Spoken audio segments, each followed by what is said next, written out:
We got Eiler Robert Bobby Coates. He was born in Baton Rouge. Attended Struma High and LSU. Lived in 5 states: Louisiana, Ohio, North Carolina, South Carolina.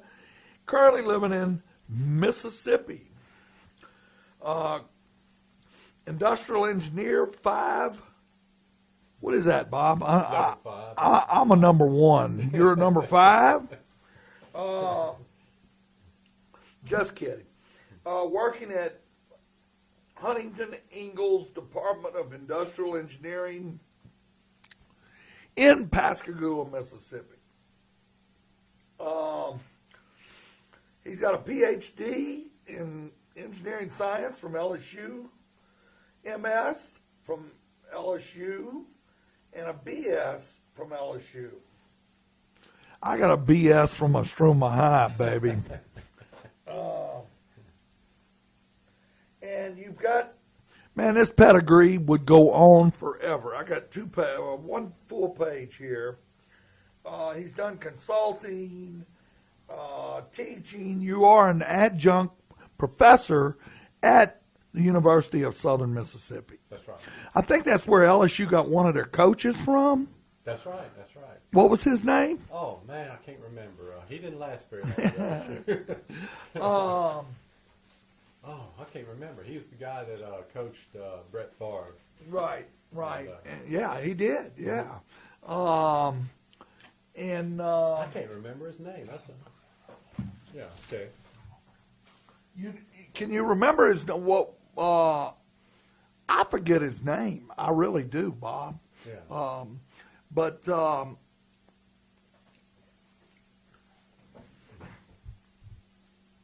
okay. Well. Give us something on minimum wage, Bob. Yeah. But I see you got charts and and well, stuff. that's why I came today. I was here about a month ago. We were talking about the minimum wage for about an hour, and the hour just didn't turn out to be enough time, because we had callers, really good callers, and I didn't get to cover the things I wanted to. But something's even better. For this week is because the minimum wage has been in the news a lot. The president gave since I was on last time, the president gave a State of the Union address, and one of the main proposals that he had was raising the minimum wage nationally to $10.10 an hour. And just this past week, I think just 2 days ago, the Congressional Budget Office did an independent report on the impact of the minimum wage, and they had some very interesting findings. I hope we get to cover that today. Anyway, so what do you want to talk about first, Mike?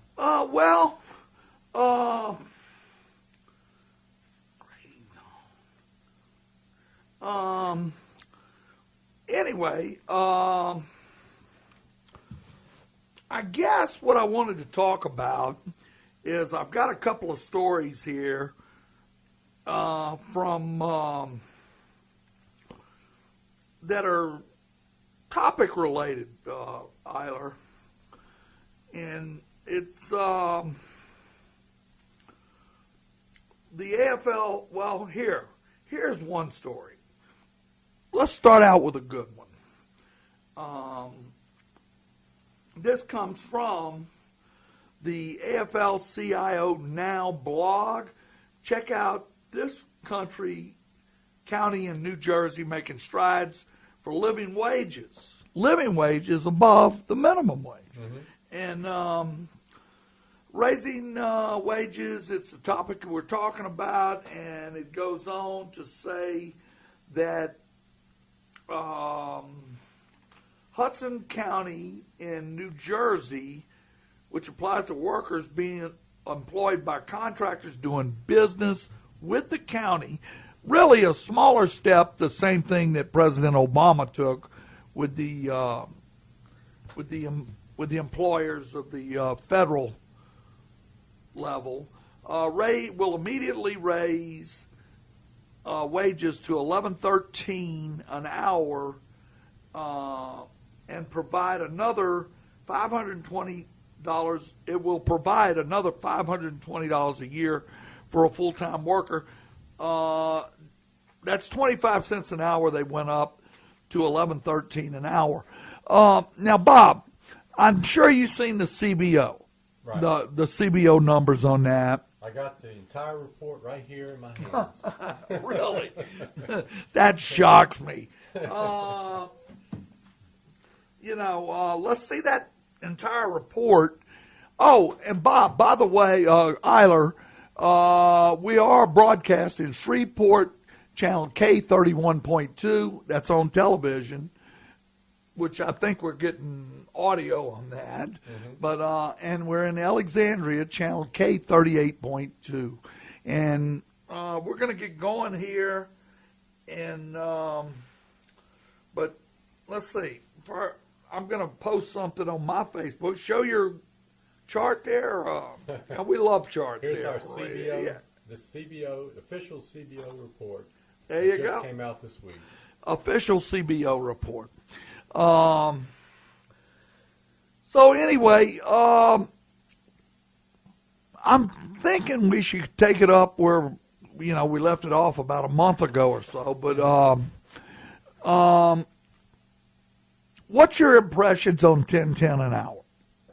Well, it's funny you talked about a living wage, and since the last show, I was discovered that there's a living wage calculator produced by the Massachusetts Institute of Technology, or MIT. MIT.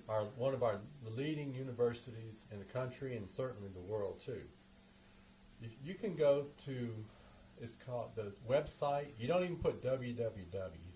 You just go to the website, and it's called livingwage.mit.edu.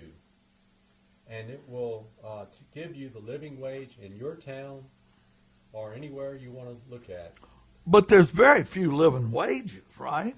Well, here it's a calculator. I put in Baton Rouge. Oh, okay. And the living wages for an adult. In other words, what it takes to live. To live, yeah. It has every town in the whole country. This is a website that was put up by MIT. It's got food, child care, medical, housing, transportation, everything like that. One adult, just to live, and we're talking about, when we're talking about housing, we're talking about low-end housing. One adult has to make $9.57 an hour to survive. Wow. That's working full-time. That's getting by. That's getting by. That's no saving for retirement, no emergencies, no issues, financial emergencies or anything like that. One adult and one child. You know how much you have to make to get by with one adult and one child in a household? In Baton Rouge. In Baton Rouge. What would that be? According to MIT, $18.31. Wow. If you want to make it. Wow. And you got people arguing about whether to raise it to $10. And not all at once. Right. This would be over probably 2-3 years. They would raise it to $10 an hour. And there's not I read something this morning from Noam Chomsky, and this will bring us back a ways and prove that just because you're a PhD, maybe you were wrong in the past. Mm-hmm. Noam Chomsky said, and people down here, when I was in New York, I worked in New York, people thought I was conservative. Down here, they think I'm a liberal, right? And but Noam Chomsky, I read somewhere this morning that said the last liberal president was Richard Milhouse Nixon. And as you recall, I was the only vote in the homeroom class that year for Richard Milhouse Nixon. But you reminded me of that. I did remember.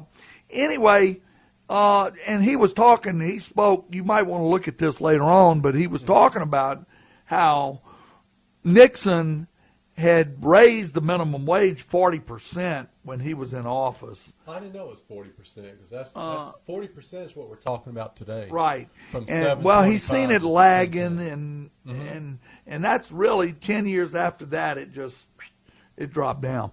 But well, you know what? This new law, they're going to, after they raise it, they want to peg the wage rate to the rate of inflation so that it doesn't fall back behind again. Well, that should have been done years ago. Yeah, they should have did that to begin with. They do it with Social Security. Right. But, you got people right in our area screaming bloody murder. Like I said, I was in one of these chicken places just for a snack. This is a couple of months ago, to buy a $3.26 order of French fries. Okay? And the guy at the window, I said, man, $3.26 for an order of French fries. What's going on here, And, you got maybe a handful of string potatoes here, And he says, well, when the minimum wage goes up, it's even going to get higher. I said, well, I hope you're getting a piece of that, buddy, the guy handing it to me.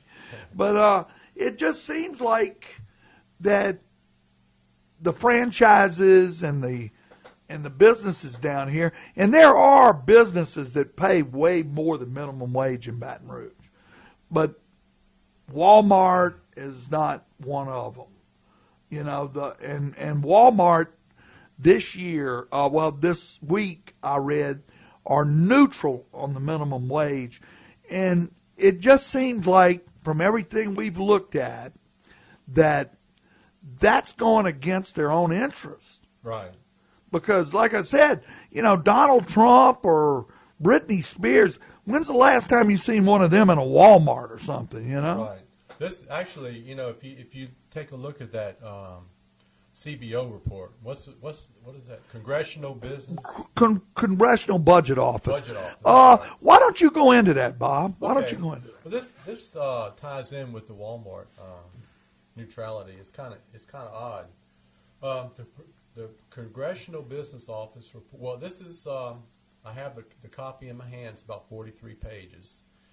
A lot of references and things like that, but it's really an easy read. It's written for congressmen, so anybody can read it. But anyway, the Congressional Budget Office is neutral. They're politically neutral. They have to be to get credibility. Well, you wouldn't know that if it goes against one side's beliefs or the other side's beliefs. Right. Because both sides will attack that report if it's not saying what they want it to say. Right. But, I've seen that. But I agree with you. It does happen. I agree that it's neutral. Right, it is. And you got to accept, if you're going to accept it as neutral, when it's good for you, you got to accept it the same way when it's not saying what you want to hear. Yeah. Now, if you want to go to get a two-page summary of it, you can go to the Council of Economic Advisors. This is at whitehouse.gov, and you can find that real easily. It's basically what happens is the minimum wage they discovered is going to directly benefit 16.5. If they raise it to $10.10 an hour, it's going to directly benefit 16.5 million workers. That's a lot of people. All right, now, that's the kind of people that are shopping at Walmart. Right. Now, why wouldn't Walmart want 16.5 million customers to have a whole bunch of money in their pocket? I don't understand. Well, it's not a whole bunch of money, but to them it is. It would be more money to come in buy basic necessities. Exactly. Guess where that money's going to go? It's going to go to Walmart. Into their wallet, and then it's going to go straight to Walmart. You know, it's like, come on. It's going to buy gas and groceries, and then what's left over is going to Walmart. And then their government subsidy that they're getting on the employees that they hire probably goes up also. I mean, I don't know, you know? Yeah, I know, it's crazy. But anyway, it's not just 16.5 million people. That's how many people would get a raise. Did you know that there's people that are making just barely above $10.10 an hour? Right. It's going to shift the salary scale for millions of more people. In fact, the Congressional Budget Office has estimated that it's going to be 25 million people that are going to see some kind of raise through this increase in the minimum wage. 25 million people. We have about 150 million workers in the country. And you get 25 million of those, which is what, about 1 out of 6 people, you get a raise. That's a significant number. That's a big jump. That's a big, I mean, Walmart should be doing handstands, popping the corks, and drinking champagne, slapping each other on the back. I mean, this is going to all be a big benefit to people. Well, you know, it is a big benefit, and the thing that I can compare it to are right now you're in the tax refund season. Mm-hmm. Now, if you ride down Florida Boulevard from, say, North Acadian or South Acadian all the way to the bridge at Denham Springs, you'll see these car lots loaded, full of used cars. People are getting that big tax refund, and they're immediately buying tires, used cars, different things like that. It's a bonanza for a small business person. Right. And I would compare that to raising the minimum wage. Mm-hmm.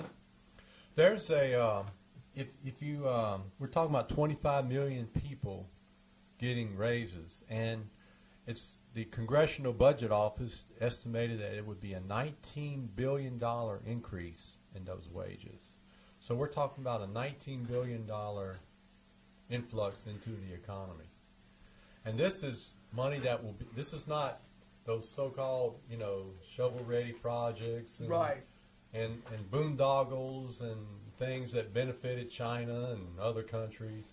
This is $19 billion is going straight into the economy, and it's going to be spent immediately. Immediately, I Right. agree. Mm-hmm. So what do you have on, else do you have on that CBO report? Well, Eiler? basically, what they mentioned is that this would help the economy today. You know, we made a big deal about, I'm going to get off topic a little bit. Go ahead. But we made a big deal when we had a 2% cut in Social Security taxes, and everybody got a 2% raise. All right? And so, well, I mean, most workers that got a 2% raise. All right. Well, it did help the economy. And when we cut back that 2%, when we cut it back the next year, it helped drag the economy. Now, that was a little, that was just, we're talking about just a little bit of pennies and stuff. Here, we're talking about a 40% increase. And the problem with the reduction in the Social Security taxes was that it was not sustainable. It took it from the Social Security fund. Exactly. It took it from the fund, and, you know, we're always worried about the financial stability of the Social Security fund and so forth. So that was never sustainable. The other thing we had, remember the big stimulus package? Stimulus package, yes, Right. I remember that. We could only do that once.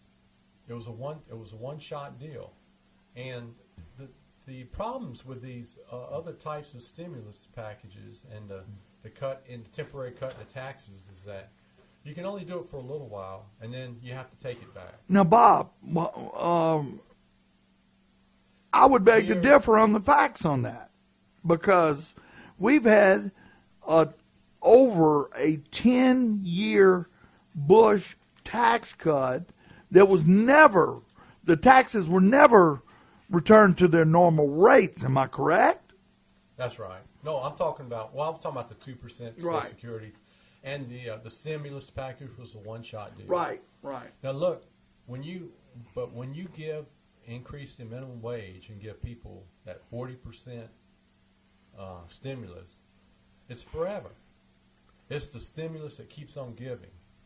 It's not a one-year thing. It's not a one-shot thing.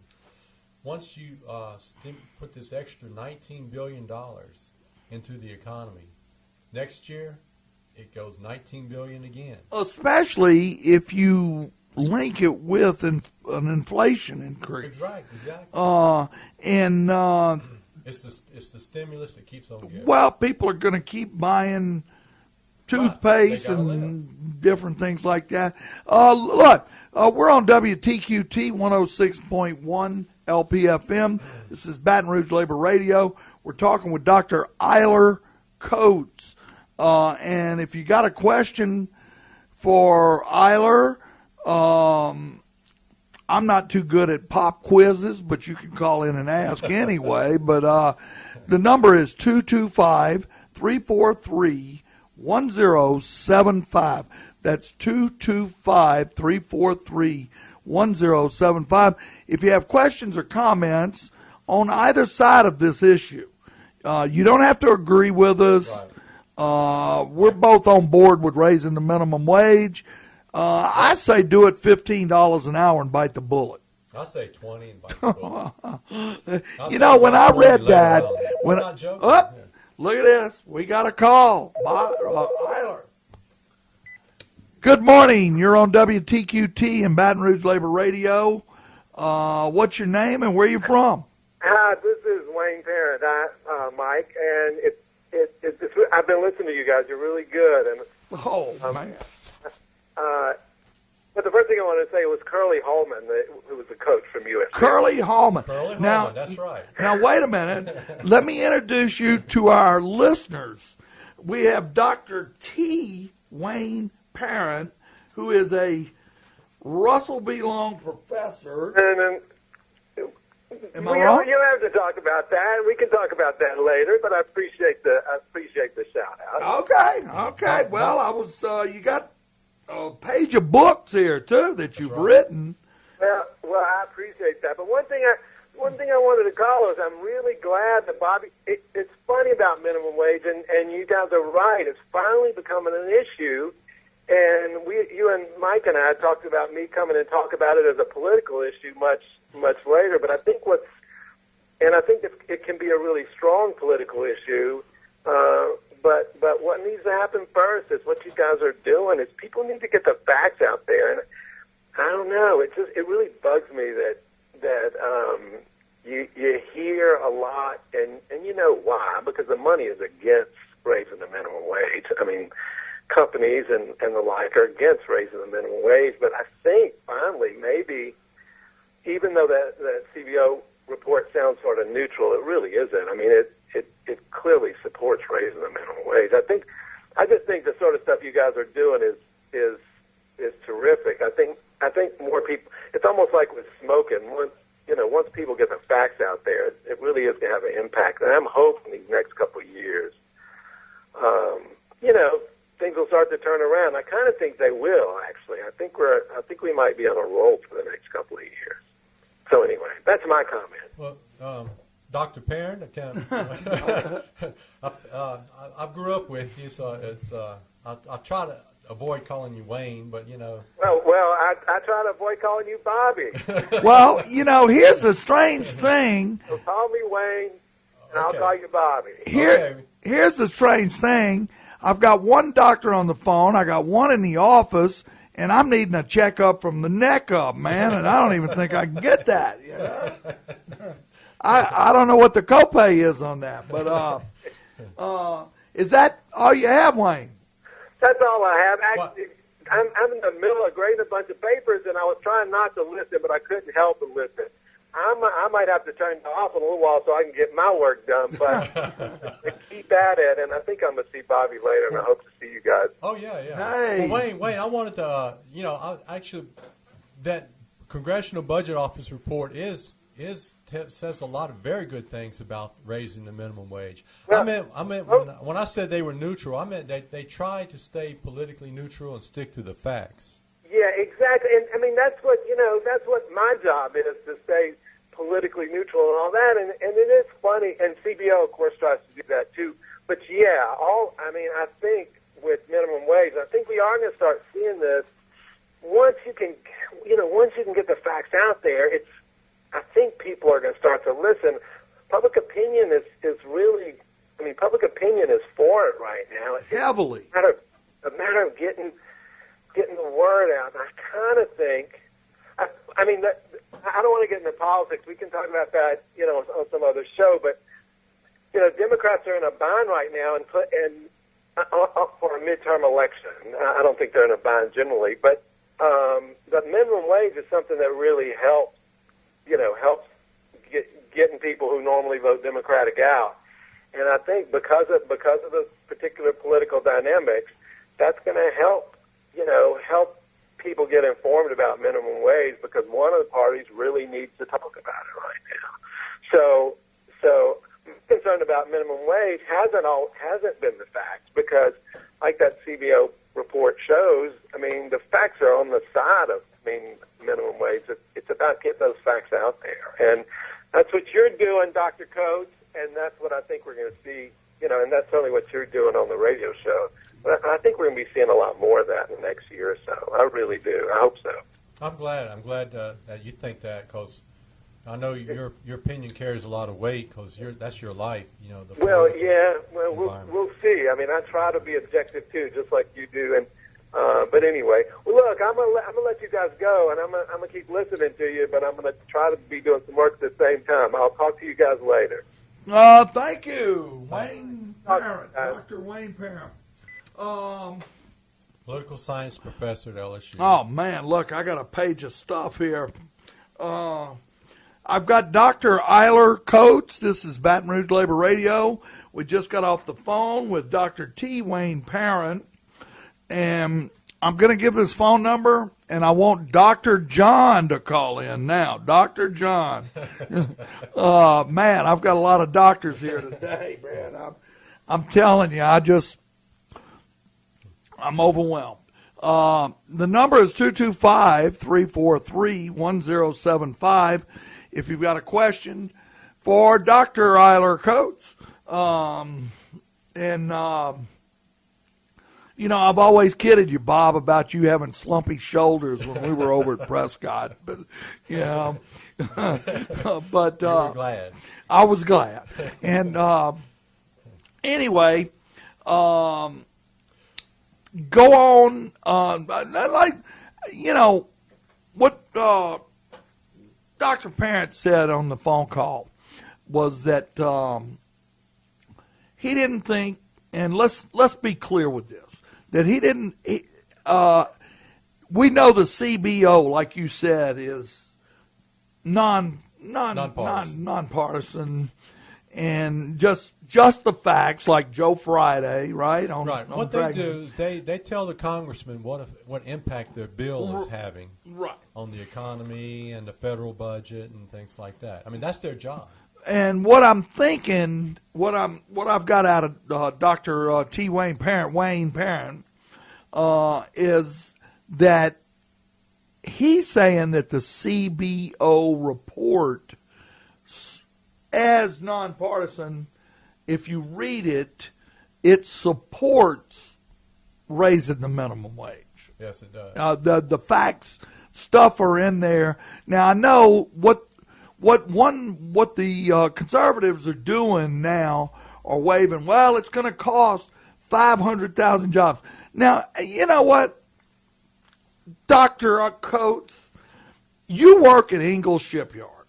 Right. They hire pipe fitters, electricians, welders. And actually, every job you can think of, they have one of them. Exactly. Lawyers, doctors, right.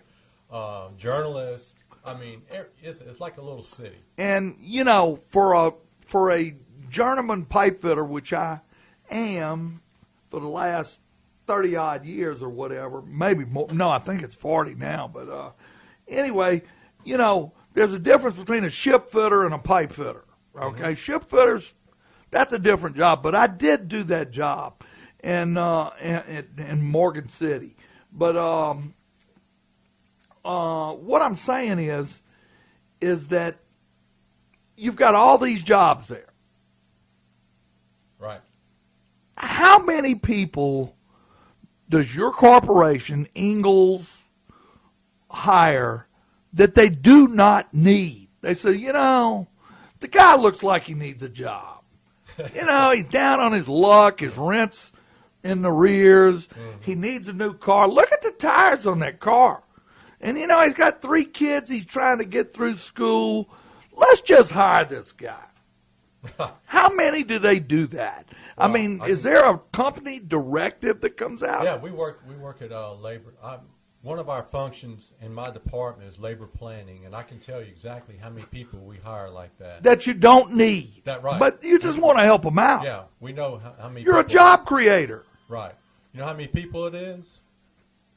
Zero. So Ingalls is not going to say that we need to help this guy out. Let's just hire him. Sorry for him. I feel sorry for this guy. He can't make it on welfare or unemployment. So let's hire this guy. How many? Zero. Now that's the funny thing. That's getting off what I was talking about. But let me explain how I am a job creator. I mean, I'm that guy. I've done that for about 20 years out of my career, and when I could tell you right now, when I was working at a production facility, and my job title was industrial engineer, and what we would do basically was we would look at a production line, and we get these production rates that would come from the sales office. They would tell us how many. Well, actually, let me tell you, we used to make yachts. Believe it or not. I remember you done that. Yeah, I worked for a yacht builder, and Hatter's Yachts. This is one of the most famous yacht brands in the world. And they would say we need to produce 1 yacht per week off of this particular production line, and we had 10 stations. And I'll just use some round numbers and tell you how we created jobs. We would say, in this one particular station, in 1 week, we have to send a yacht through, and we had different stations like fiberglass and basic plumbing and electrical, and then woodwork and cabinet work and so forth, engine installments and stuff. Those were our stations. And we realized that, like in this one station, we had 1,000 hours worth of work. All right? Man hours. That's right. 1,000 hours we had to get accomplished. And then this is how we figured out how many jobs we needed. Take 1,000 hours, and you got to do that in 1 week. Now, how much work can one person do in a week? 40 hours. 40, 50, 60 hours if they're working straight time. Yeah. Straight time, 40 hours. We would calculate on straight time, and then if we made a mistake or had to do rework or something like that, we'd do that with the overtime. So we had 1,000 hours of work to accomplish in a week, and each person can give us 40 hours of work if we hire them for full time. That's round numbers, and that's 25 people we needed working at that station on that yacht. That's it, folks. That's how we calculated how many people we needed. You wasn't going to hire 26 in case a guy had to take off and go to the doctor or anything like that. Well, we when we said 1,000 hours, we had already built in 15% for break times, personal times, production interruptions, and things like that. So we had already built in the amount of the work, what do we call those unavoidable delays into our production standards. So flash forward to that with everything you've said. Well, guess what? We're talking people working in retail, fast food. Mm-hmm. Well, let me finish my point here. Go ahead. When I figured out I needed 25 people to work at that station, what's the one number I did not even look at? Tell us. The wage. Right. You needed the people. It had nothing to do with how many people we hired. We had a certain amount of work to be accomplished. We had a timeline to accomplish that work. It was simple division, people. That's how many people. That's how we figured out. This is what you gotta have. That's how we figured out how many people to Right. hire. We didn't feel. It wasn't that we felt sorry for anybody, or oh look, we're only paying them $7 an hour. Let's hire 40 people. Yeah. No, we hired the number of people we needed, and that was it. No. We're talking with Dr. Eiler Coates. We're talking on raising the minimum wage. We're on WTQT 106.1 LPFM. This is Baton Rouge Labor Radio. Neil Paul Miller's off this week. If you're listening and waiting on him to chime in, he's not here. I think, he's on his boat, Rob. I call it the leaky tiki. Oh, okay. But he's out there with his nephews and his sons, and they're having a good time. Maybe our resident fact checker, Karen Miller, his wife. If you want to call in, the number is 225-343-1075. Now, Eiler, go ahead. Yeah, I'll take this now to the shipyard. We have 10,000, 10 to 11,000 people. It depends, on the exact moment. But we have about 200 people who work in the planning office and in the budgets and the labor planning. 200 people, because we have these ships that take 10 years to build and like 14 million man hours to build. These are huge projects, and we've broken them up, these projects, into phases, and we know how much work is in each phase, and we know when that phase has to take place because we're on a schedule. We have contracts with the Navy. All we do is we take that amount of work that we have, we divide it by that 40 hours a week, and that tells us how many people we need, how many electricians, how many pipe fitters, how many pipe welders, how many ship fitters. I mean, that's what we go by. Now, we have people that calculate that, and there's one number they don't ever use. It's the wage. We don't care. That's not what the term Okay, now, to my point. Okay. Now, I'm a franchise owner. Say I'm a franchise owner in Baton Rouge of, Jack in the Box, Burger King, whoever. And I'm paying flat minimum wage. That's all I'm going to pay. If you're good on the job for a year, maybe you get a quarter raise, okay? So now I've done planned how much money it's going to cost me to make this hamburger. As you call it, touch time. Touch time, that's right. Touch time. And they do have those standards in the corporate office. Right. Now, I'm thinking, okay, I'm making X amount of money on every hamburger that I make, that my store people make. Right. Now, you want me to give these guys immediately $1 an hour raise. Now, that's going to be different than if you're building a yacht. Right. And that's going to be an immediate impact on my bottom line, right? Right. So how do you work around that as an engineer? Okay. You still need the people. Now, if you're going to serve 1,000 customers that day, you got to make 1,000 hamburgers or 1,000 shakes or fries, or you know what the numbers are better than me. All right. No, well, I mean, yeah, as the owner, I do. Owner, as our owner, I know about how many hamburgers I'm going to serve on Monday or Friday. Right, and you know the timing of it, how many people come at lunchtime, how many people you need to have. So the number of people you need is driven by how many hamburgers you're going to sell. It's not driven by how much they're making. I'm telling you, it's all driven by.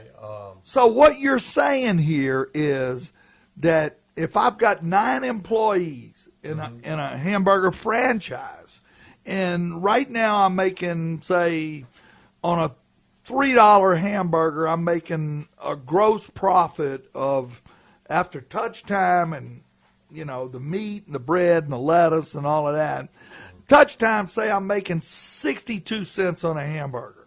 Right. And the minimum wage, immediately, January the 1st, I'm paying these people $9 more an hour because I have 9 of them. Mm-hmm.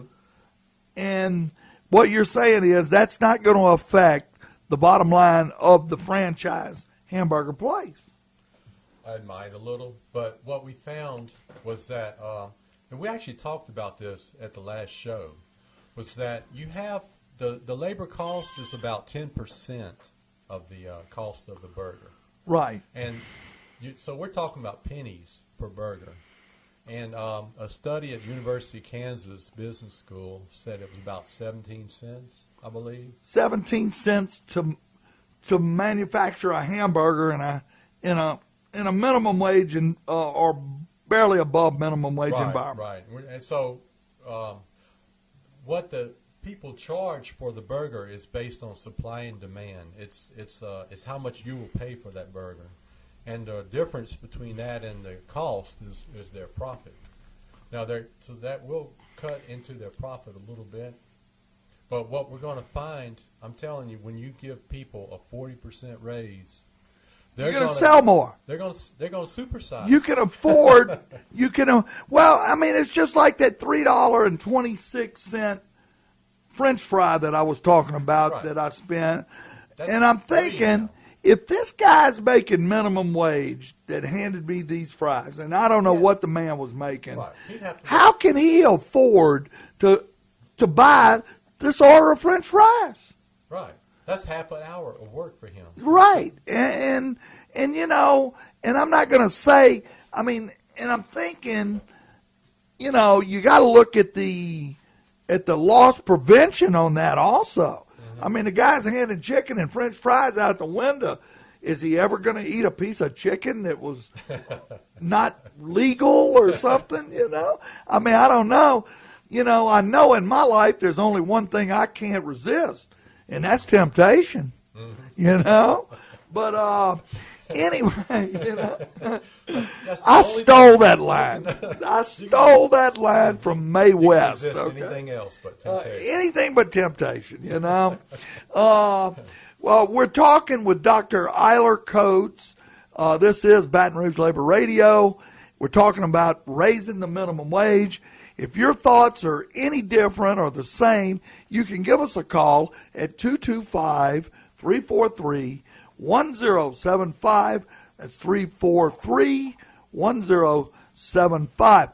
So what we've been talking about, we're coming to the top of the hour in a few minutes, Eiler, is that the cost of a hamburger or a cost of a product is in the fast food industry is figured at about 10% labor cost. Mm-hmm.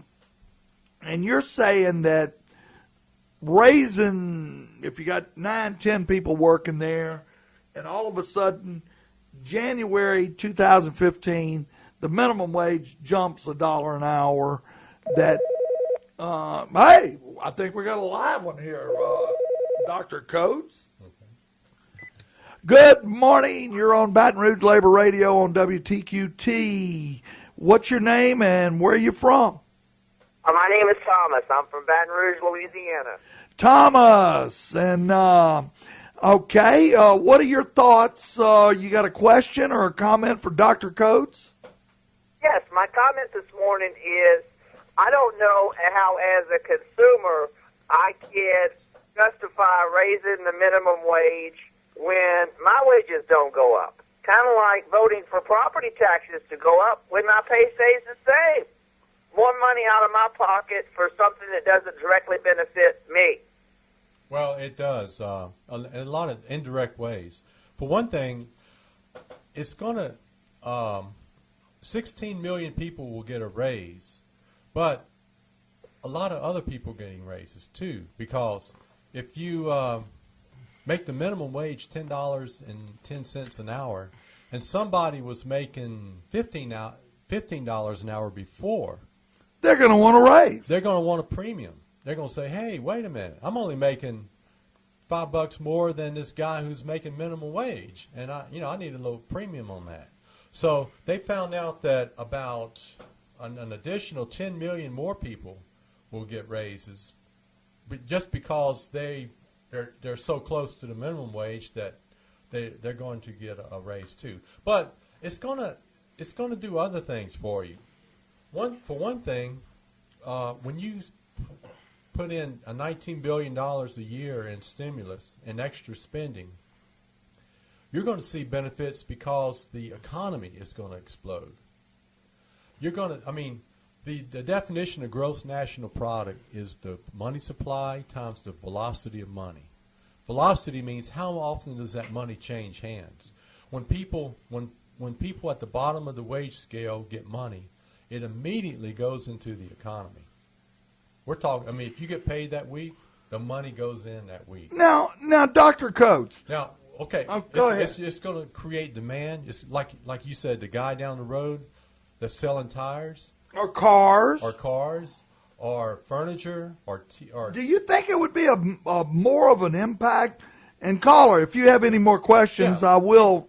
Keep talking. We'll address them. But Let's talk back and forth. the question, we're in a conversation, and do you think raising the minimum wage would have more of an impact on, say a higher end item like a used car, tires for that car? What would you think would have the bigger impact, these tax checks that people are currently getting or raising the minimum wage? Yeah, and plus here's how it's going to help you too.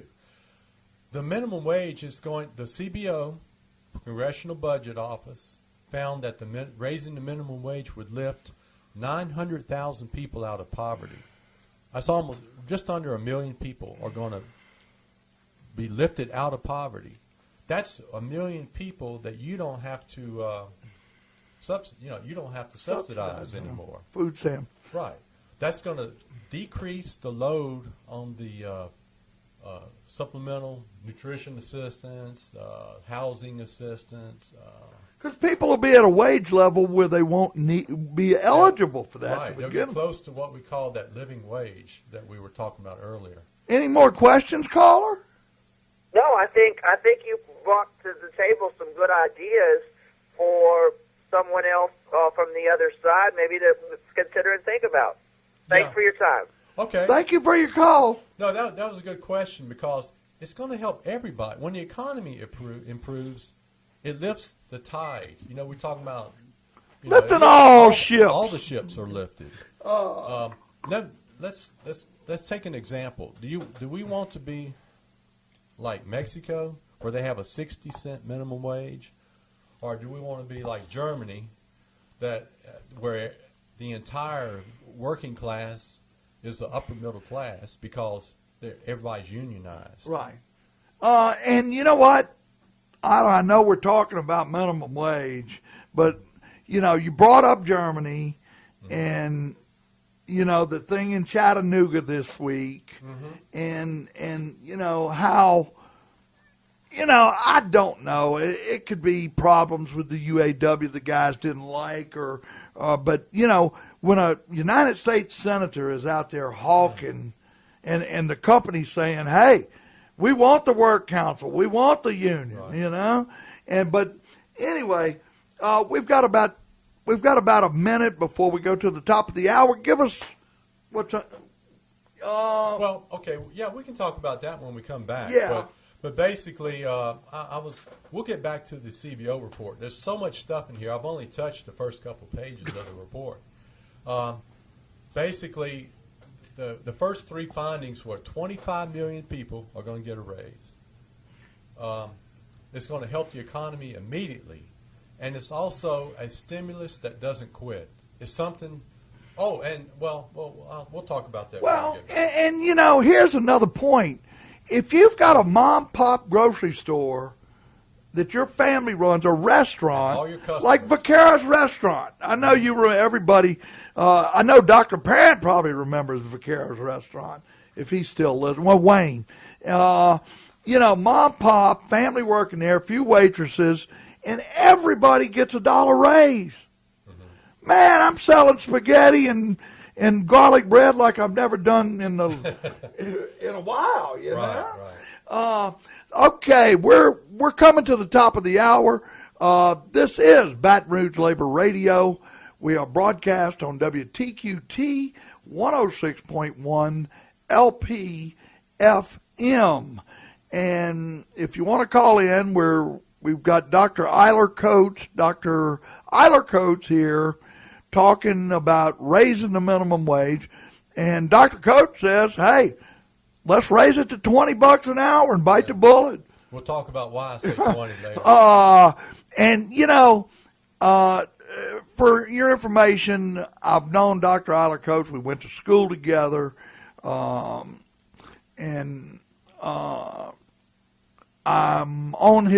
on each other's Facebook as friends, and when I first seen you say that is a right-wing slanter. Right. They're coming at you. Well, let's raise the minimum wage 10 cents an hour, give this guy a break, Mm-hmm. Well, why don't we just make it $20 an hour? That's the first thing they'll hit you with, That's right. And you think, come on, man. And so when I seen that on your Facebook. I'll tell you why, too. But when I seen it, I'm thinking, Bob's done flipped over to the hard right.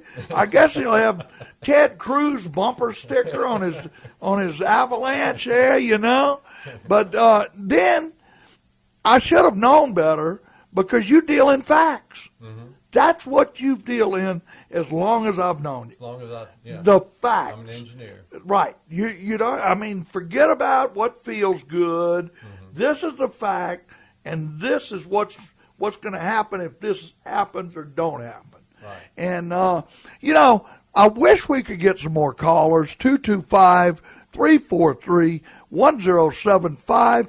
We're going to go back to Dr. Eiler Coates with his CBO, with the Congressional Budget Office report on raising the minimum wage.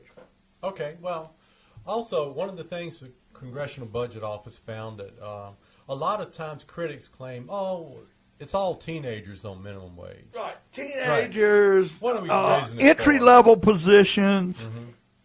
Well, there's only... I'd love to be a doctor of engineering or political science.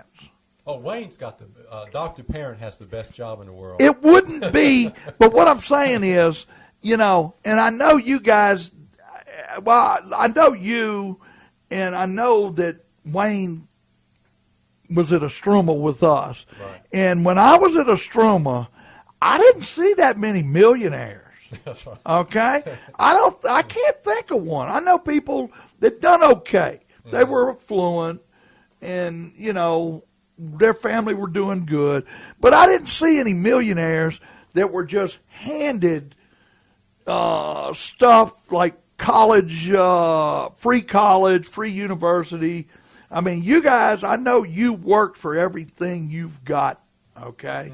Mm-hmm. And through school, you were the same way as far as, hey, I'm going to make these grades. I know what I want to do. And you know what? There's a lot of people. Oh, by the way, I was in enemy territory Thursday. I was at the Broadmoor High Talent Show. And, and there's a lot of talented people over there. Mm-hmm. And the audience, the students were, I couldn't believe how nice they were from where back when we went, Mm-hmm. I mean, I'll never forget when Harry Juno was singing opera. That was brutal, man. We were brutal to him. Yeah. But anyway, what I'm saying is I didn't see any millionaires over there.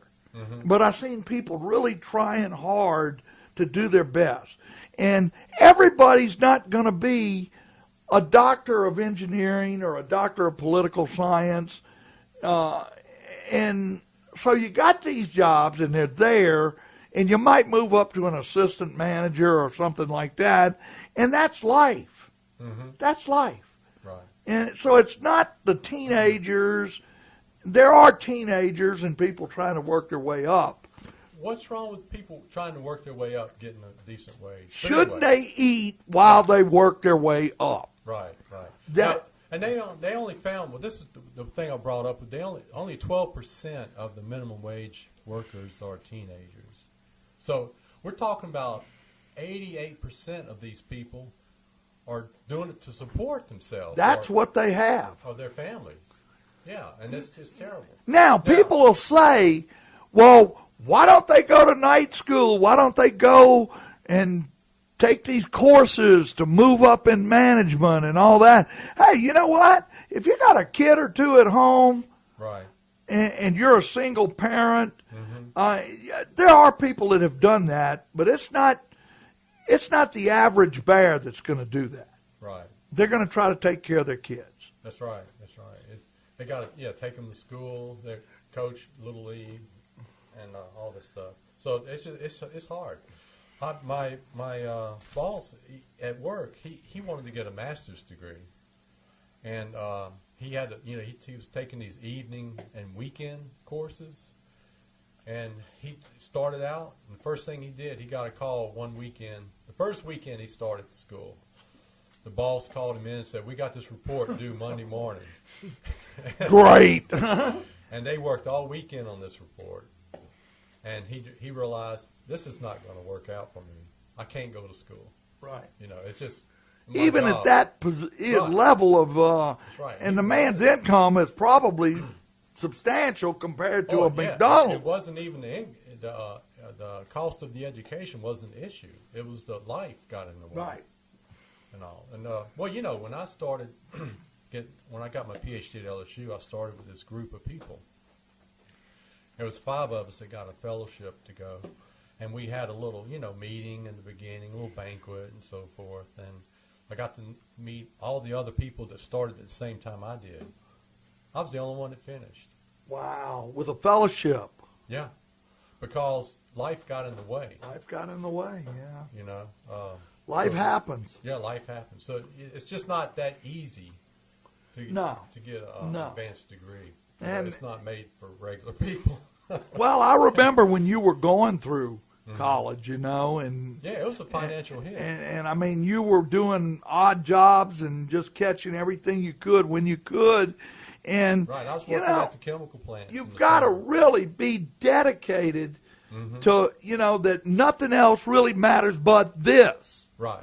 And and also, I hate to say this, Mike, but I taught full time for 12 years at college, and I came to this conclusion that some people, they're just not cut out for college. Hey, they're there, they're going there, they shouldn't be there. Right. I mean, I'm sorry, Well, I mean, Bob, I knew when I graduated at Estruma High what my destiny was. It was the pipe fitters union. I mean, I could have probably struggled and made it through a year or two, but I knew that, hey, look, I got 8 brothers and sisters, man. They're offering me these union wages over here, and I can immediately improve my life by going to work. Right, and plus, it's not an intelligence thing. Some people just don't have the interest. And there were people that I taught that were going there because their parents made them go there. Right. And they weren't into it. And it wasn't. Everybody who is willing can pass the courses. You might not make an A, but I think everyone who applies themselves can make a B in just about any college course. Wow. And it's the willingness to do it. Then when I said that there were people there that didn't belong there, I meant wasn't no their interest. thing. No interest. They liked working with their hands, but they weren't interested in academic subjects. As a parent of a 2-year-old, I'm going to be in that position if I live that long. But I'm thinking at some point you got to figure out that if there's no interest in college, what good is it to hold a gun and spend that money and lose 4 years of wages? Well, not only 4 years of wages, you could have probably taken that money at today's cost and got some help your child in some, if they just want to go to work. Hey, who knows? Maybe they want to be a beautician. So you help them open their own beautician shop with the money you were going to give to this college for no apparent reason. You know what I'm saying? Right. But anyway, you're on the CBO report. We're talking to Dr. Eiler Coates. If you want to make a call in and got a question or a comment, it's 225-343-1075. That's the number right here for Baton Rouge Labor Radio. Okay, well, one of the other points that the CBO, basically, they to be conservative, they overestimated the impact on the employment situation. Most of the most recent economic research has shown that the minimum wage, raising the minimum wage, has very little or no negative effect on the unemployment rate, even during times of weakness and all. But basically, there were 7 Nobel Prize winners, 8 former presidents of the American Economic Association, and 600 economists recently signed on to this statement that said that there's been a lot of important developments in the academic literature recently that studied the minimum wage on employment. And all the weight of the evidence, this is what all these Nobel Prize winners are saying, that there's no little or no negative impact on the unemployment rate. And so basically, here's how let me give you an example. And this is going to kind of drive us. Please stay with me. This is important. In the past, they would have studies where one state raised the minimum wage and another neighboring state didn't. They do a comparison. And there might be a job loss in the state that raised the minimum wage. But what happened was that was not a controlled experiment. The 2 states had different economic situations going on. And this one state was losing jobs anyway. Like, for instance, Texas and Louisiana. Sometimes there's a boom going on in Texas. Louisiana's not doing so good, right? And it can go the other way, especially between Louisiana and Mississippi. Sometimes Mississippi is down in the dumps, and Louisiana's got an oil boom. And I thought they were both down in the dumps. Well, Bob. they are now, but Texas is doing pretty good right now. No, Texas is rolling. And we're down in the dumps. Well, Bob, you want to take this call? Yeah, we'll come back to this. Yeah, we'll come back to this. Good morning, caller. Give us your name and where you're from. Yes, my name is John Reed, Reverend Reed. I'm from Fort Worth, Texas. Good morning, Reverend. You're on Baton Rouge Labor Radio. Do you have a question for Dr. Eiler Coates? No, I was calling in for Neil. Hey, my close dear friend Neil Paul Miller is on the boat with his family. We're doing every other week now. I do a week. Neil does a week. You might catch him on his cell, Reverend. Okay, thank you. Wait. Hey, Before you hang up, would you like to talk, Rev? What's your take on raising the minimum wage? Oh, I don't see no. He should have been done it. Been done years ago. Reverend, would you introduce us? Would you introduce yourself and tell us where do you have a church, that you have a congregation? Yes, I'm the assistant pastor at Deliverance Temple here in Fort Worth, Texas. Oh, in Fort Worth, Texas. Yes. I was calling because I work for AIDS Healthcare Foundation, a mobilizer for the state of Louisiana, who's bringing Al Sharpton into town on next Friday. Oh, okay, the Reverend Al Sharpton. I'm very familiar with the Reverend Al Sharpton when I worked in New York. Reverend, while we have you on the phone, do you have any of your congregation that would be affected by raising the minimum wage? No. Well, that's... They wouldn't be affected.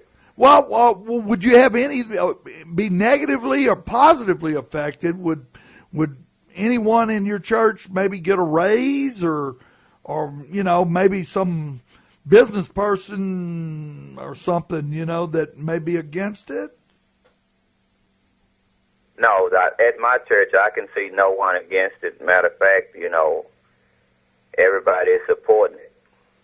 That's what we've kind of found nationwide. It's a huge majority. It's a huge majority that are for it. Well, look, Reverend, you might, to get a hold of Neil Paul Miller, you might, if you have his cell number, that would be the easiest way. But I can give you a number. You can catch him Monday morning. Okay, well, I'll be in town on tomorrow, so I'll reach out to him. Okay. So I will try to talk to Neil today, and I will tell him that you called, Reverend. Yes, I called because, Louisiana is the leading state now that have people living with folks with HIV and AIDS. And, and Mr. Sharpen is coming down to say, talk about AIDS being a civil rights issue. Okay. Well, I'm sure everyone will look forward to that. So we appreciate your call, Reverend, and I will pass on the message. Thank you. Have a good day. Now, Neil, you were talking about the CBO report. Yeah. The latest research, these people won awards for this. A lot of now instead of looking at two states, there's too many uncontrollable factors where that it's an uncontrolled experiment, and you can get wrong conclusions. What they've done is looked at 288 pairs of counties where there's a difference between the minimum wage from one county to the next. Like if you're at a state border, and there's a county on the Louisiana side and a county on the Mississippi side. If one state was to raise the minimum wage, what they would do is look at those two counties instead of looking at the entire state, because there's too many different. The two counties are very more likely to have the same identical economic environment. And what they found, the research now is becoming more precise, more advanced, and what they found was that there's no adverse employment effect from a minimum wage increase. Mike, before the show started, I gave you a chart showing all the different minimum wage rates in Europe. Would you go into that? Yeah. And plus the unemployment rate in different countries in Europe. Now, you got to remember, these countries are pretty small. They're like our states. They're all next to each other, and they have widely different minimum wage rates. And what we found was that there's no impact of the minimum wage to the unemployment rate in a particular country. In fact, the three countries that have the highest minimum wage, Luxembourg, Netherlands, and Belgium, are at the bottom end of the unemployment rate. I mean, that means that you can have a high minimum wage and still have very high employment or very low unemployment. So we don't have to theorize about this. We have living, breathing examples right before us that we can look at. All right. So another thing that we want to talk about is let me give you a quote here. Basically, let me see if I can find it. The University of Chicago has the most famous school of economics in the entire world, and there's so many Nobel Prize winners from that school. They dominate it. Which is a conservative school, if I'm mistaken. Well, that's another myth too. And Dr. Wayne Perrin, I wish he was still on the phone. He could. He's grading papers. He's grading papers. He's got to work.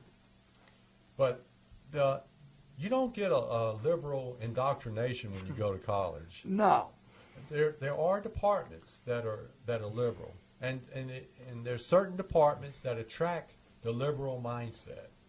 You know, the arts, the performing arts, the liberal arts, and things like that. But there's a lot of schools in the university, the engineering, the math, the physics, the hard sciences, the business schools. There are a lot of conservative folks in those schools. Right. And they never talk about politics in the class. I've gone 12 years to engineering schools, and I've never got any politics. It never came up. So that's a myth. So anyway, the University of Chicago School of Economics did a survey on the top. 62% of the people at that school feel that the minimum wage, an increase in minimum wage, is going to give us a great economic benefit to the country. I'm trying to find the exact quote. I got too much paper here. But anyway,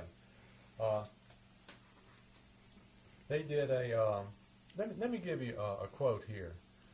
There's a Lawrence Katz is an economist at the Harvard University, and he was telling reporters after the CBO report came out that they used a slightly higher number for elasticity of the labor market demand that was necessary. So what he's saying is that claim of 500,000 lost jobs was actually higher than it was supposed to be. This is the Harvard School economics professor saying this. And what elasticity means is that if you raise the price of something, how much does the demand go down for? Well, I can tell you this. I'm one of those job creators, and we don't even use the price of labor. And when we figure out the demand, how many people we're going to hire. We look at the labor content, what has to be accomplished, and that drives the number of people that we hire. The labor, so in other words, what I'm saying, the labor demand curve is very inelastic. It's like, it's like gasoline. You can raise the price of gasoline. Guess what? You're still going to go to work. You got to go. You can raise the price of labor. You still got to make these products or do these services. You're just not going to say, "Oh, I'm going to shut down my business." And essentially, if the price of say the wages, minimum wage goes up $1 an hour, and I've got 9 people working for me, and the guy making hamburgers across the street's got 9 people working for him. They got the same. They're same labor cost. Same labor cost. Same labor cost. So well, unless one's paying more than the other or something like that, but the hamburgers, or the food that they're selling, people are still gonna come in. And like you said, it's according to how many hamburgers you're selling, which is service and a lot of other things, cleanliness dependent. Right. Favoring hamburger, something like that. But yeah, it's like if the price of electricity goes up, right? Are you going to quit your business because your electric bill went up? No, you're still just suck it up. You're doing good. Right. It just comes off the profit, a little bit off the profit line, and you keep going on. You don't shut down because of that. Right. All right. So here, let me give you a quote. This guy, Robert Greenstein, the Center of Budget Policy Priorities. This is beautiful. You just got to bear with me. It says, "I've worked for longer than I care to remember on policies and programs to reduce poverty and improve living conditions at the bottom." This is what he said. And here's what he's saying about this. When you have a policy that adds $5 billion in income to people under the poverty line and lifts nearly 1 million of them above the poverty line, and you get all of these net gains for no federal budgetary cost, that's a pretty good endorsement of this as a positive policy to go forward. I don't think it could be put any better. Yeah, that's beautiful. So this is a good summary of the Congressional Budget Office report. It's going to add $19 billion overall, but $5 billion is going to go to people under the poverty line. It's going to lift 1 million people above the poverty line, and it's not going to cost the federal government a dime. It's not going to cost the taxpayers a dime. I mean, you can't get a better endorsement than that. Well, and you know, I still can't understand. Like you said, it's going to stimulate people to buy stuff, and why? You know, a corporation like Walmart says, well, you know what? We're neutral on this. We're neutral. We don't care if you raise it or you don't raise it, is what they're saying. Right. And, you know, we're not going to say, yeah, raise it, because these guys that's working for us for $8 an hour will want a dollar raise. They'll want a raise too. And you know, and I mean, we've had people from our Walmart on here, and I mean, it's a deplorable situation over there. So I don't know who's running that ship, but it would seem to me that if I was a small business person that had a couple of employees, you know, when you first give that dollar raise, you might have to bite the bullet a little bit, but then your income's coming up. Your gross profit margins your gross profit margin may get more sales. Yeah, you're going to get more sales. Your profit margin might go down a little bit in the start, initially, in the beginning, and I just don't understand it. We're talking with Dr. Eiler, Coach. This is Baton Rouge Labor Radio. We're on WTQT 106.1 FM. Call in, give us a call, 225-343-1075 if you have a question or comment for Dr. Eiler, Coach. All right, can I go back to the last show we did? Go a back. Little bit. Go back. This ties in with just what you were saying. All right. There was one famous corporate leader who saw exactly what you saw. Henry Ford. He, all by him, with all the competition out there when he was first starting out, all by himself, he doubled his workers' wages. He was standing on a mezzanine one day, and I can picture this, and he was trying to figure out, where am I going to find, more customers for my cars? And there he is standing on the mezzanine, and he's looking out, and he's seeing thousands of workers in one of his huge, automobile factories. And a light bulb came on in his head. There they are. There they are. They're right under my nose. If I double their wages, they can afford to buy my cars. My production is going to explode. When my production explodes, my unit rates are going to drop. I can be more efficient. And then when I'm more efficient and I can drop the price of the car, I'm going to get even more customers. It's just going to snowball. This is what could happen to the national economy if we give people a raise. And, I'm not a big fan of President Obama. You know that. Oh, we, yeah. We have arguments about that all the time. Well, we don't argue. Well, we don't, friendly discussions. Right. But he hit it right on the nail when he said, America needs a raise. It's going to be good for the country.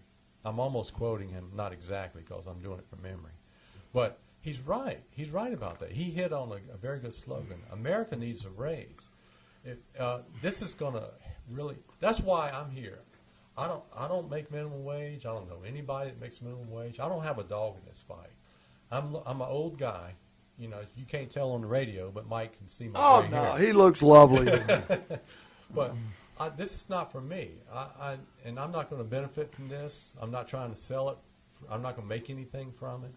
But I spent. There's nobody making that's going to get $1 an hour minimum raise and come buy a ship from your company. Right. It's just. But I see this as the best thing we can do to help our economy in our country. Now, what happens when everybody's making? Well, look, just imagine your own self. What if you went to work one day, your boss called you in the office and said, I'm giving you a 40% raise. Congratulations. Hello. You walk outside the office. What's the first thing you're going to do? I Jump know what I up, would down. do. Yeah, I'm going to call my wife. I'm Yeah. going to say, honey, we're going out to dinner Yep, tonight. we're headed to the we're headed to the buffet, honey. Load them kids Load up. them kids up. We're celebrating. You're that, right. You know that old piece of junk you've been driving? We're getting a new car. Yeah. Well, now let me ask something. If you got a Oliver. 40% raise, you're going to celebrate. You're going to pour it back. You in the know, economy. you're talking about going, which The velocity of money Right. spending is going to. But yeah, I mean, you're speaking here now. Someone's wages going up from $7.25 to $8.25, probably. You know, $1 raise. Or 10 is a 40% raise. Huh? From Yeah. $7.25 Well, to $10. and I'm thinking that's not going to be immediate. I think they're talking in steps on this. Yeah, they're talking about So you might get like $1 raise, 50 cents, 75-cent raise, or something like that. And what you're saying is you'd be better off just giving it all to them at one pop, Right, and right. putting it in with, and then just take the hit. putting it in with cost of living raise later on. But you know, even $1 raise, you know, you're talking $40 a week. That's a significant raise. Right. For at that level of $7.25 per hour, and they are going to go out and buy something. Oh, yeah. There's going to be spending. And it's going to be on things they need. Oh You know. So, like, the one caller came in and said, what's the benefit to me? right. Well, I've spent some time. And I think a lot of people ask that question. Yeah, I've spent some time in Germany, and where everybody makes good money. I mean, there's a middle class, and there's very little poverty, and very little not that many rich people. The leaders of the corporations there make a smaller multiple of what the workers make than they do in this country. There's a huge income gap in this country. But anyway, let me get back to where we were. So, a lot of people there. They are highly unionized. Everybody makes a living wage. You know what the crime rate is there? I don't know. It's a tiny, tiny fraction of what it is here. Because people are working, for one thing. They don't have time to. Well, and people the are other working, thing is and they make enough.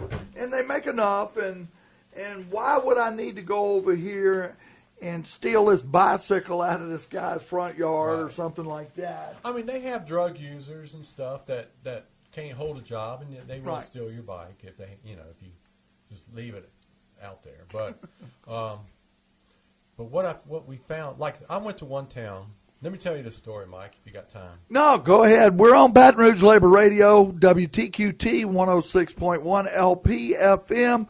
While Dr. Coates is telling his story, if you want to call in, question, comment, 225-343-1075.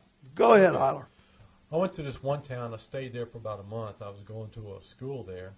And it's a little town in Germany, and while I was there, it's actually a very interesting town. It's medieval, built in the Middle Ages, and it still looks like it was built there. It has a wall around the city. I was on the wall, walking around, looking at the old half-timbered houses and stuff, and just taking in the scenery. And another guy walked up to me, and he could tell I was an American, and I don't know how. You try to blend in when you're there. You just don't want to look like a tourist. And somehow you just know when you see another American. You just know. And he came up to me and said, I come here. He said, beautiful, isn't it? I said, yeah, this is gorgeous. He says, I come here every summer. He was from Chicago. And he says, I take, this was before the internet. I take pictures, and I have, a slideshow that I can show people when I get back. I do a little lecture because it's such a beautiful town. And he says, you know what? He said, how long are you going to be here? I said, I'm going to be here about a month. He said, you know what? You're never going to see a policeman the whole time you're here. And this is, from this guy from Chicago, he kind of, that impressed him. So that's why he told me that. I bet it did. And he was right. I never saw a policeman, but on almost the last week I was there, I did see a policeman. You know where I saw him? He was At the donut shop? No, I'm kidding. I'm just spitballing here, Dr. Eiler Coates. Yeah, I shouldn't have asked. But there was a parade, and he was the first car in the parade. The Grand Marshal, right? Yeah, you got Andy Griffith leading the parade. Exactly. And this was a decent sized town, you know, and that was the only time I saw a policeman. He was leading the parade.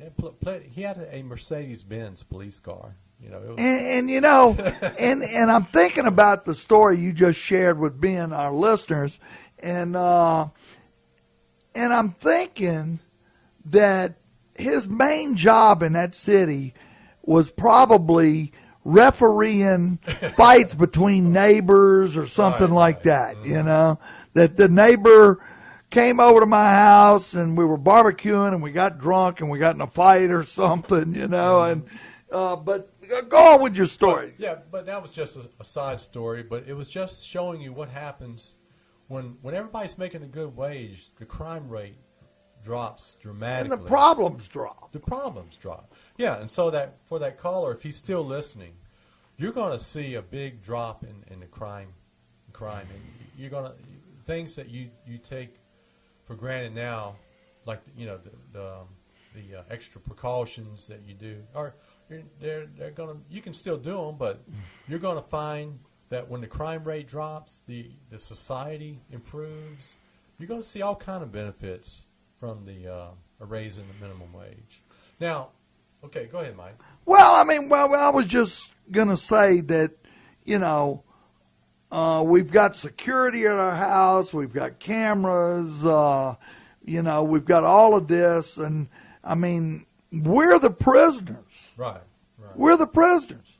Because we're asking people, look at what we're asking them to do. I'm going back to the living wage calculator. We're asking people to work 2,000, get up early, get dressed, go to work, and work 2,000 hours, 2,080 hours a year, and to be in poverty? The term working poor should not exist. It's just something immoral about it. A guy who works a full-time job, honest work, comes in, works a full-time job, and you pay a minimum wage an hour. One adult that will not take care of a single adult, much less an adult with children. Now it's just you can't. There's no motivation. No. This is why you thought I was being a right-wing nut when I said, let's raise it to $20 an hour. There's a method to this madness, and you know what $20 an hour would do? Well, if we look at the living wage calculator, you can find this at livingwage.mit.edu, Massachusetts Institute of Technology. 2 adults and 2 children need somebody out there who's making $19.25 just to get by. This is the cost of food, child care, medical, housing, transportation in East Baton Rouge Parish. You need somebody making $20 an hour to make it, just to make it. $20 an hour is what we need in this country for a living wage for a family. Now, $20 an hour is going to give you about $40,000 a year, roughly. 2,000 hours times $20 an hour. What is that going to do for us? The caller said, what's that going to do for us? That's going to take that person off of government aid. Easily. Yeah. That's family. That's not just the person, but that's the whole family that we don't have to support anymore. Now, are you saying, Dr. Eiler Coates, that a hamburger stand can pay $20 an hour? Yes. You're saying that? Yes. Back it up. All right. Well, the people are probably surprised. freaking out right now. No, I'm saying people are surprised at how little labor content goes into the products that we consume. Remember Chris Bonnet called? Oh, yeah, Chris. He asked us, he knew the answer to the question, but he wanted to see if we knew. How much labor goes into a gallon of gas? Right. How much? I forget 5 what cents. he said. Yeah, it 5 was. cents. And you know the people that work at the refineries? They're already making $20 an hour. Well, they're making better than that, really. Exactly. But I'm talking about the bottom of the... now we're talking cheeseburgers. Okay. All right, but you cut that, let's say they were making $10 an hour and you pushed them up to 20, you'd be talking about adding 5 cents to the price of a gallon of gas. Right. That's nothing. That's pennies. All right, you're talking about a hamburger. We're talking the touch time on a hamburger. There's somebody taking your order. There's somebody cooking your burger. We're talking about between 2 minutes to take your order, about 1 minute to make your burger. We're talking about 5% of an hour labor content. But you're not going to hire someone just to do that. Right. Okay? You're going to have them there 8 hours a day. Right. So you're talking $160 a day for someone making hamburgers. Right, but they're producing product. Do you ever you go there and you're waiting on your food. You ever see anybody just lollygagging around? No, I can't say that. But I'm saying you're not selling these burgers all day. There's lag time. Right, and they have these weird shifts too. Right. They shift up for the lunch hour and for the after work crowd and the breakfast crowd, and then they reduce their they adjust their. It's just like we talked before. They only hire what they need when they need them, and they adjust they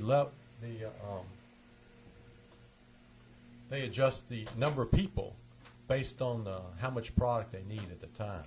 So they're basically working the whole time. Now, I'm telling you, when you talk about 5 minutes, maybe 5 minutes out of an hour, we're talking about 8%. 8% of an hour times $20 an hour. We're talking about $1.66. The labor cost that goes into a meal compared to 80 cents before $7.25 an hour. Yeah. So we're talking pennies here. They thought it would be University of Kansas School of Business thought it'd be like a 17 cents impact on a burger and all. So that was doubling the wages. Right. That was going from $7 to $15 an hour. So if it's 17 cents there, we're talking about maybe 20 cents on the top of a burger. Right. I'll give you a quarter, okay? Just so everybody can make a living in this country. Everybody can get off the dole, and people will stop. The crime waves will come down. And you bring up a valid point. We're talking with Dr. Eiler Coates. How many out there will pay an extra quarter for their burger so we can just transform this society? And like I said, you're talking about a quarter on $20 an hour, right? Mm-hmm. Quarter of a hamburger on.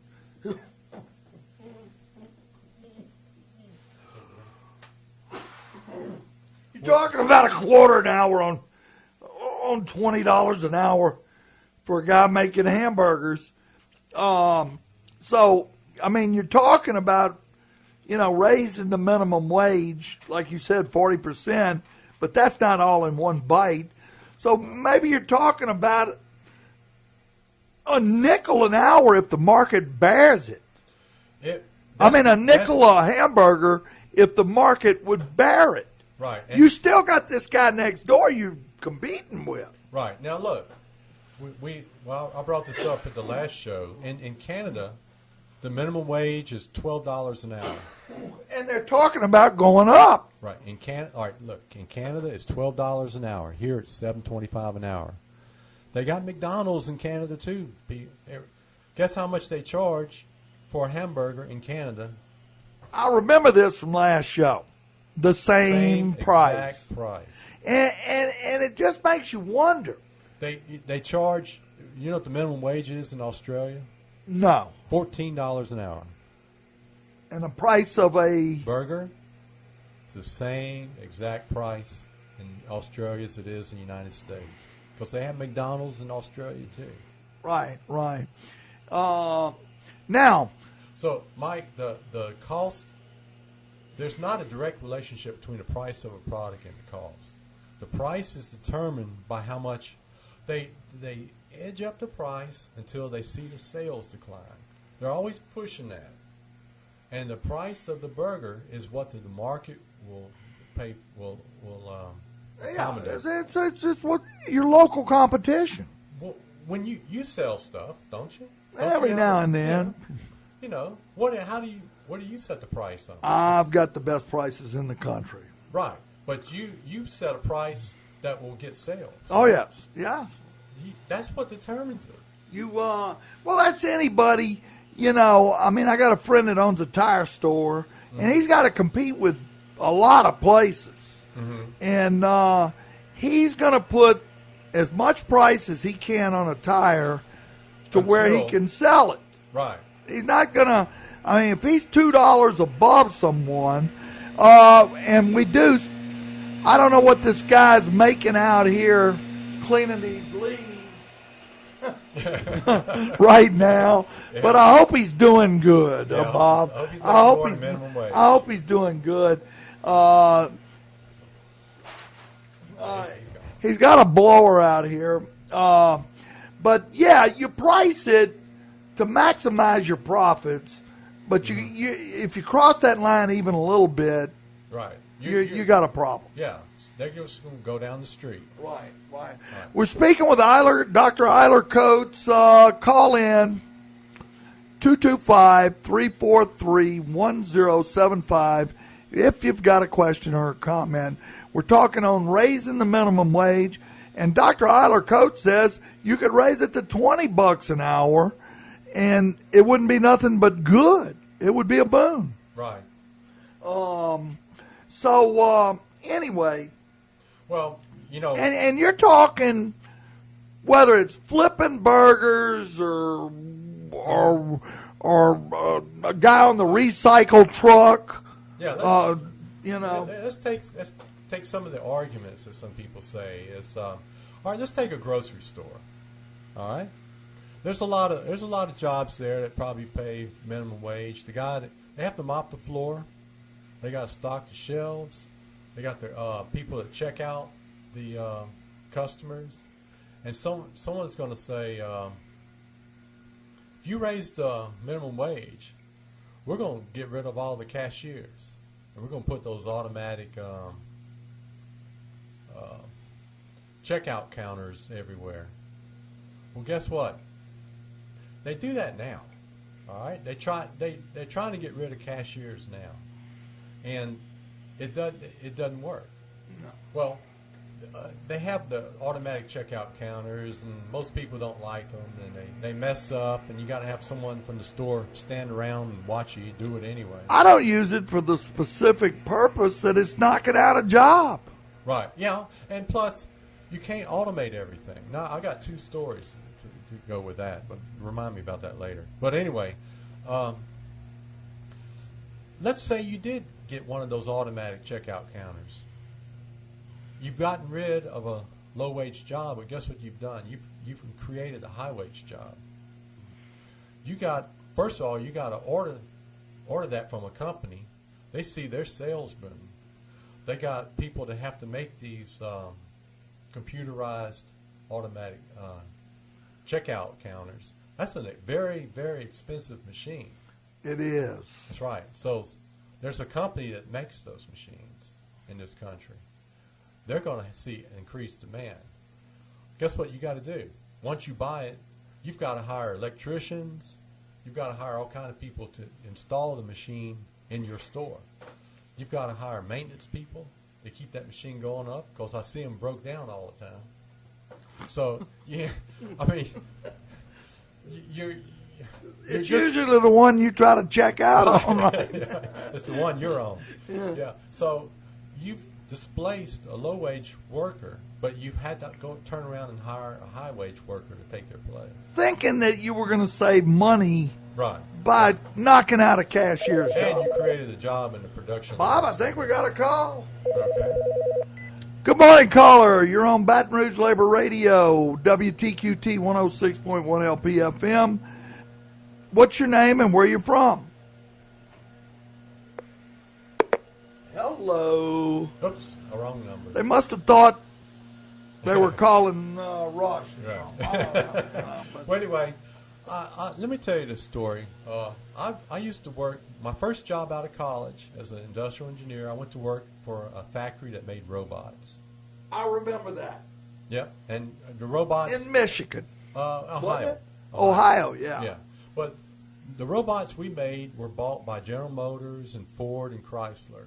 And they were robots to work on the automobile assembly line. And I can tube them. Yeah. I know how to tube them. Mm-hmm. I did that in Michigan. Well, you know, as I was the engineer that worked in the factory that made the robots, they wanted to automate that so badly. You know why? Because they wanted to have this story that said robots are reproducing. Oh, okay. Robots making robots. Robots making robots. Right. They wanted the New York Times and Newsweek and Time Magazine to come down and do these stories about this robots that are reproducing. They begged us, please, automate this. We couldn't do it. You can't automate most of the jobs that are out there. You just can't do it. We tried for years. It can never pay for itself. You know, you can't replace a human being. They just, so going back to, okay, go ahead. Going back to the grocery store, there's jobs you can't replace with automation. You can't mop the floor. Who's going to clean the windows on the freezers? And now they got these little robots that I seen zooming around on TV that's supposed to vacuum, right? Right. But you know, those. I wouldn't buy one. They're toys, Yeah. And plus, you're going to be running into people and people stepping on them and taking them home and so forth. All right, so. Yes, is Stephanie Anthony in? No. All right, now who's going to put the food on the shelves? Who's going to say, "Oh, that banana's bad," you know, and throw it away? You can't, folks. The labor market is what the economists call inelastic. You can't get rid of these people through automation. It's just that's just a myth, you know. And there's two myths out there that people are going to lose their jobs to automation. You just can't replace humans. We tried. Okay. The cotton gin. Mm-hmm. Go into All that. right, that was going to happen. We had slaves and we replaced it. We weren't paying anything for labor, and we replaced the work with the cotton gin. That had nothing to do with raising the minimum wage. Okay, you're right, man. You know? Okay, well. We've got about 7 minutes. It's gone pretty by. We're on Baton Rouge Labor Radio. Numbers 225-343-1075. If you want to call in, Dr. Eiler Coates, and go on with your report. Yeah, so, when I was growing up, I'm not a liberal, you know. I'm not getting anything out of this raising the minimum wage. But I think it's the best thing we can do for our country. Well, I mean, when you say we're not, I mean, we're at an older age. Mm-hmm. Yeah, me and you are at the end of the... But we are getting something out of it. Yeah, the society. The societal things that you brought up, and you've got younger you've got kids, I've Right. got a kid, and they could see the benefits of this change Right. in the long run. But Right. It's just good for immediate the country. benefit for someone our age, no. No. Unless you're in the minimum wage position, Right. which I do know some people that are still working around that wage level that are up in age because they have to. Mm-hmm. I mean, they. Anyway, I was going to ask you. Well, if you got some mind to go into, you went into a little bit about Germany. Right. What are some of the other minimum wages of countries that are doing well? That are doing well. Luxembourg, Netherlands, Belgium have very low unemployment rates, and they're much lower than the European average, United Kingdom, and so forth. But they all have high minimum wages in their country. They're doing well. So, I mean, we have living, breathing examples in front of us. The minimum wage helps a country. There's, well, you know, when I was saying, when I was younger, I was more of a libertarian in the sense that, you know, we need to get the government out of our lives. You know, I come from a long line of, you know, Scottish ancestors, and they're fiercely independent people. Right. And, you know, I just like the less government, the better. Accountants. Yeah. Let's not profile anybody here, right? But you know, a lifetime of real life has shown me something, that you can't just leave some things alone. And you know how much corporations will pay you if they could? You know, what's the lowest, if you took away the minimum wage, what's the lowest wage you think would be? Well, it would be just like the product they're selling. Mm-hmm. You know, you try to get the highest price for the product that you're selling without killing your market for that item. And it would be, in my opinion, untrained, just observations, unskilled observation is that it would be a boom and bust every few years. Yeah. Because when work, I see it in the construction industry now.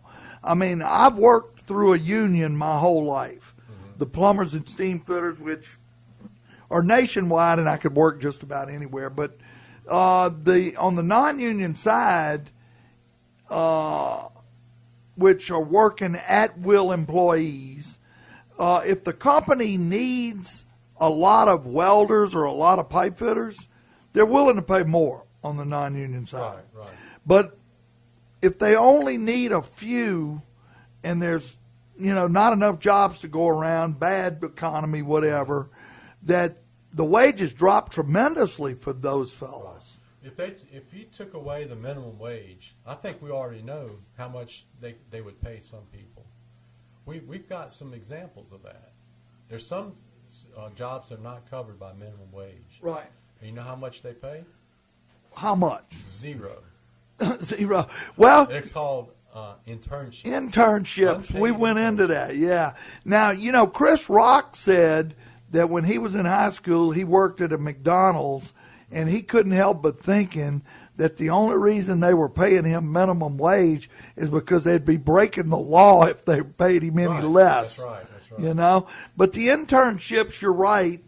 You brought that up last time, and that's but there are internships that do give stipends, and there are benefits to an internship. Exactly. Yeah, they sell the benefits, but that just shows you what they will They'll pay pay nothing. people. They'll pay nothing if you let them. And I got a very interesting. we've got about a minute and a half, Eiler. It's called the 5 most competitive unpaid internships, and it lists the companies that, unfortunately, some of them are in government and in the media. There's actually one internship that is negative income. they actually, You got to pay them to work there? you have to pay them. Oh, man. It's that competitive.